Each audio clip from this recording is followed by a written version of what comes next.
அண்ணா copy கலர்ல இருக்கிற food எல்லாமே சாப்பிடுங்க. காப்பி கலர்ல இருக்கிற ஃபுட்டெல்லாம் சாப்பிட சொல்றீங்க.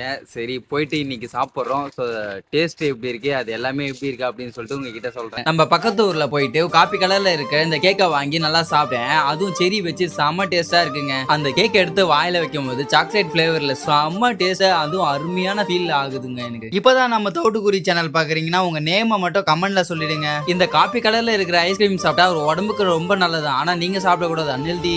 என்னதான் இருந்தாலும் எல்லாருக்குமே நம்மளுக்கு ஐஸ்கிரீம்னா ரொம்ப பிடிக்கும்ல. இந்த காப்பி கலர்ல இருக்க இந்த சாக்கோ வாங்கி சாப்பிட்டா 5 ரூபாய் கொடுத்து ஓகே நல்லா இருந்தது, செம்ம டேஸ்டா இருக்குன்னு சொல்ல முடியாது. ஓகே நல்லா இருந்தது. நம்ம சேனல்ல எப்படியாவது 100K அடிச்சாகணும், அதனால சப்போர்ட் பண்ணுங்க guys. இந்த காப்பி கலர்ல இருக்கிற ஸ்வீட்டா பேக்கரியில போயிட்டு வாங்கிட்டு வந்து சாப்பிட்டேன். ஆனா நல்லா இருந்தது, சும்மா சொல்லக்கூடாது, ரொம்பவே நல்லா இருக்கு. உங்களை விட்டு சாப்பிடுறேன்னு கோச்சிக்காதீங்க guys. இந்த ஒரு காப்பி கலர்ல இருக்கிற சாக்லேட் வாங்கி சாப்பிட்டேங்க, டேஸ்ட்டுங்க. காப்பி கலர்ல இருக்கிற போண்டாவை எடுத்து வாயில வச்சு நல்லா மென்னு சாப்பிடும் போது அந்த மாதிரி டேஸ்டா இருக்குங்க. என்னதான் இருந்தாலும் நமக்கு பிடிச்சதை வாங்கி சாப்பிடும்போது செம்ம டேஸ்ட்டுங்க. சோ guys, இதோட இந்த சேலஞ்சை முடிச்சுக்கிறேன். நெக்ஸ்ட் என்ன வீடியோ பண்ணலாம் அப்படின்னு சொல்லிட்டு கமெண்ட் பண்ணுங்க. சோ டாடா, பாய் பாய்.